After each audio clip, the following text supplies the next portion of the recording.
இந்த நீருக்கடியில் ஒரு முழு கிராமம் புதைந்திருக்கிறது. 1934இல் மேட்டூர் அணை கட்டப்பட்ட போது 30க்கும் மேற்பட்ட கிராமங்கள் நீரில் மூழ்கின. மக்கள் வெளியேறினார்கள். ஆனால் அவர்கள் கோயிலும் தேவாலயமும் அப்படியே விட்டுச் சென்றனர். நீர்மட்டம் குறையும் சில நாட்களில் மட்டும் அந்த நந்தி சிலையும் பழைய தேவாலய கோபுரமும் மீண்டும் மேலே தோன்றும். மீனவர்கள் சொல்லுவது, அந்த இடத்தில் இரவு நேரத்தில் விசித்திரமான அமைதியும் மணியோசை மாதிரி சத்தமும் கேட்குமாம்.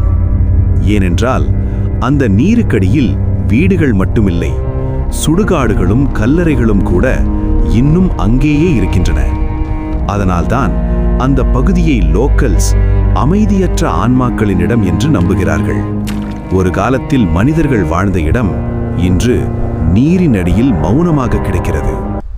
இது போன்ற ஹாரர் சம்பவங்கள் தெரிஞ்சுக்க நம்ம மிஸ்ட்ரி தமிழ் சேனலை சப்ஸ்கிரைப் பண்ணுங்க.